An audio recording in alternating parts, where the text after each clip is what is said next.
എല്ലാവരും നമ്മളെ സ്നേഹിക്കണം, വില കൽപ്പിക്കണം എന്നൊക്കെ എല്ലാവരുടെയും ആഗ്രഹമായിരിക്കും അല്ലേ?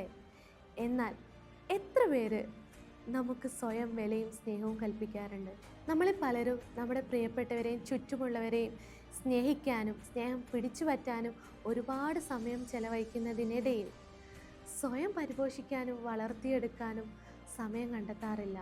നമ്മുടെ നേട്ടങ്ങളും കഴിവുകളും മറ്റുള്ളവരുമായി തട്ടിച്ച് എനിക്ക് ഒന്നുമില്ലല്ലോ എന്ന് സങ്കടപ്പെടുന്ന സമയത്ത് നമ്മുടെ വളർച്ചയെയും ആത്മവിശ്വാസത്തെയും നെഗറ്റീവായിട്ട് ബാധിക്കും. ഇതിലൂടെ നിങ്ങളുടെ ലൈഫിനെ നിങ്ങൾക്ക് നെക്സ്റ്റ് ലെവലിലേക്ക് കൊണ്ടെത്തിക്കാൻ സഹായിക്കും. അതുപോലെ കൺസിസ്റ്റൻ്റ് ആയിട്ടുള്ള ഫുഡ് ഡയറ്റുകൾ, ഫുഡ് പ്ലാൻസ്, എക്സസൈസുകൾ, ഇത് നിങ്ങളുടെ ജീവിതചര്യയായിട്ട് മാറ്റുന്ന സമയത്ത് നിങ്ങളെ ഗ്രോ ചെയ്യിക്കാൻ സഹായിക്കുന്ന ഘടകങ്ങളാണ്.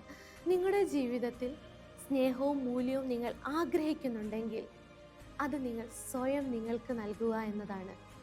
അതിലൂടെ ഈ ലോകം മൊത്തം നിങ്ങളിലേക്ക് ലയിച്ചു ചേരും.